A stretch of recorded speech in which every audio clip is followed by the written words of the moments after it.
Hey Google, what's on my schedule for today? Sure, MD. Today, there's only one thing on your calendar. Title is Work on the Google Home Review for the Art of MD YouTube. All right, let's get started. The Google Home dares to be the personal assistant you didn't even know you needed. Not only can it turn your place into the smart home you've always dreamed of, but it can also give you answers for pretty much everything you search for on your phone. But with a price tag of $129, is the Google Home really worth it? I asked myself this very question as I looked to buy one, and I'll let you know what I ultimately decided and why. And I'll also show you which apps I used along the way. For any product to be worth it, I think it depends on how useful it is to you for the price you pay. So first, how useful is it?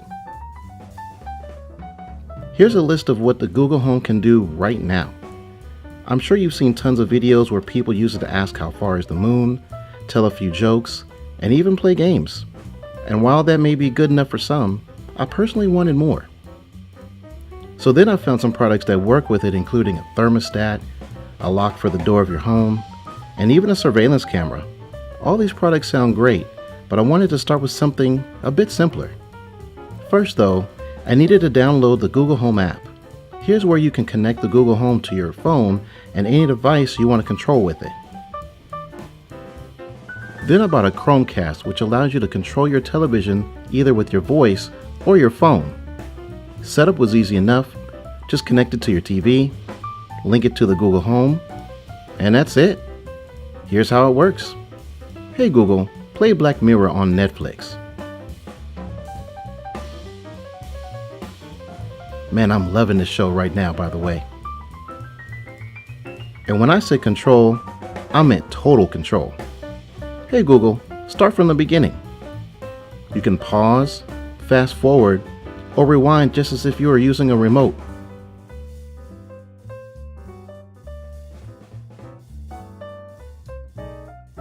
You can even control YouTube the same way. Hey Google, go to the Art of the MD YouTube channel.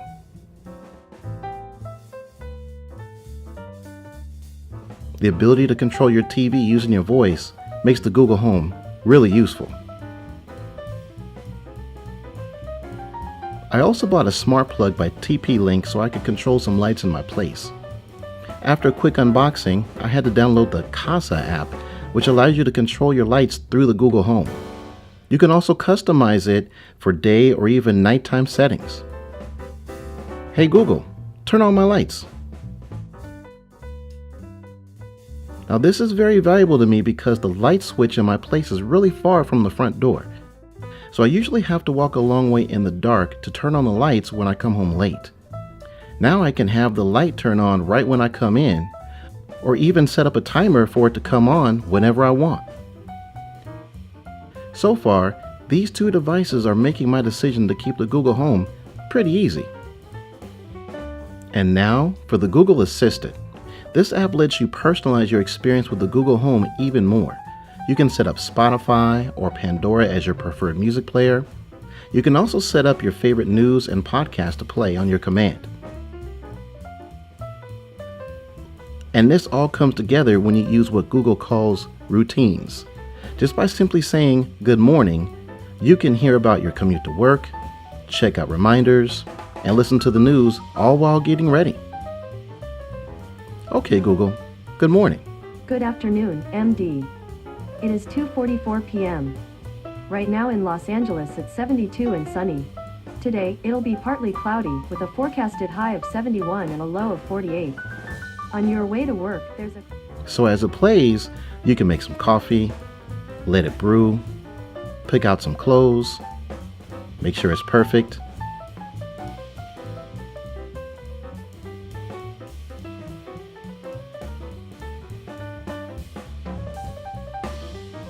Yeah, that's right. Get your food ready. Drink a little more coffee. Get dressed.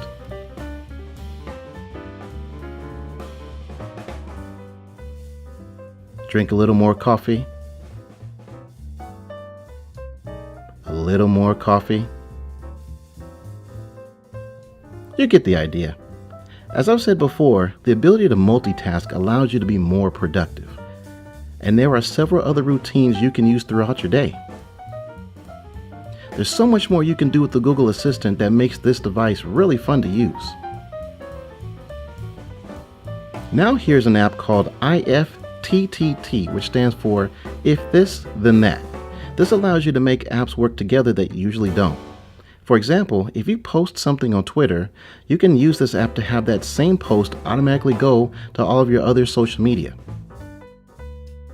Also, if you like a song that is currently playing on your Google Home, you can have that same song added to your Spotify playlist. Right now, I just have it set up to find my phone because, well, I'm always losing it.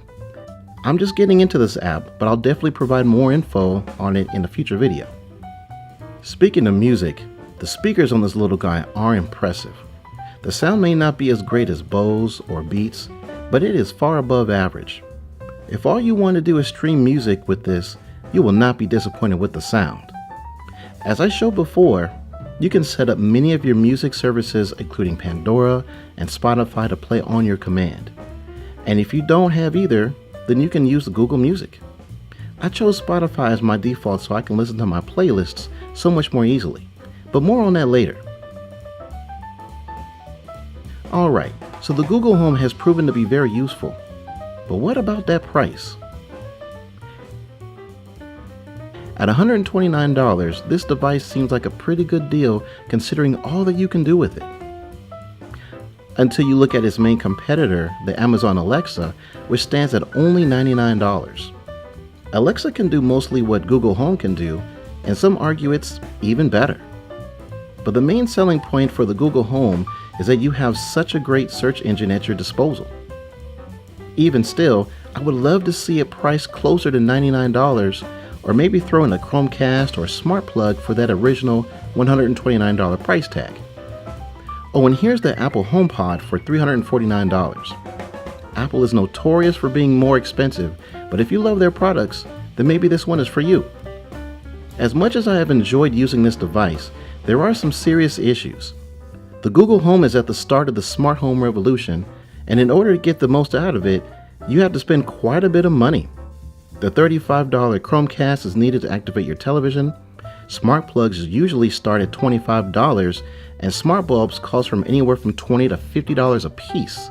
The cost of owning a Google Home can quickly get out of hand if you let it, and most consumers probably won't get their money's worth because it'll be too expensive to buy all of these other products. Most will buy this only to really play music, which leads me to my other issue.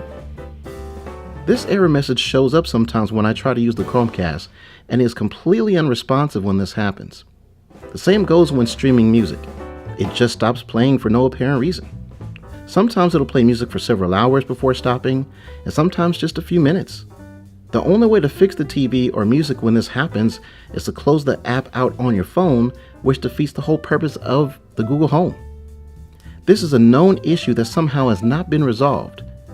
Now I know this is a first generation product, so there will be some problems, but since most people will buy the Google Home to play music, this has to work right.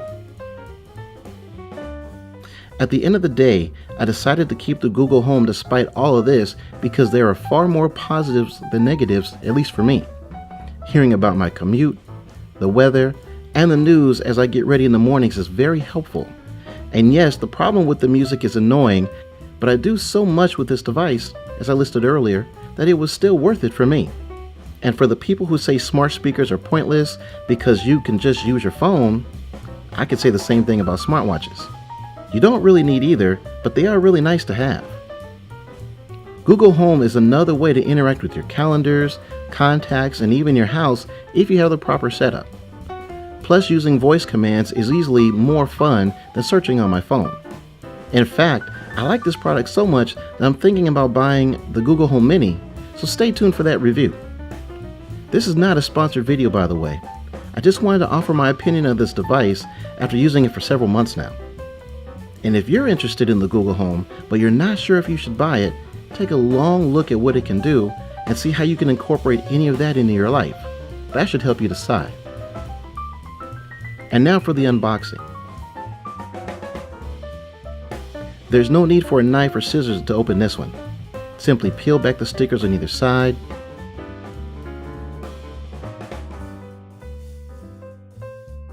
Lift up the top of the box, then lift up the tab. And there you go. As I've said before, every product I review for this channel will be used to create the channel. And I use the Google Home to keep me organized. I use it to put in reminders for video ideas and use the calendar to see what I'm working on for the day. Now back to the device. The bottom speaker grill is connected magnetically and comes off rather easily, which reveals those impressive speakers I mentioned earlier. And then there's that mute button on the back. Overall, it's a pretty decent device.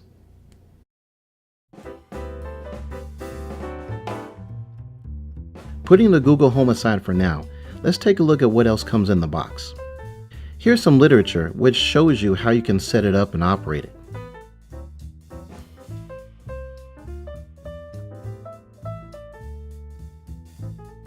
And here's the cable which plugs directly into the wall, so there's no need to worry about charging.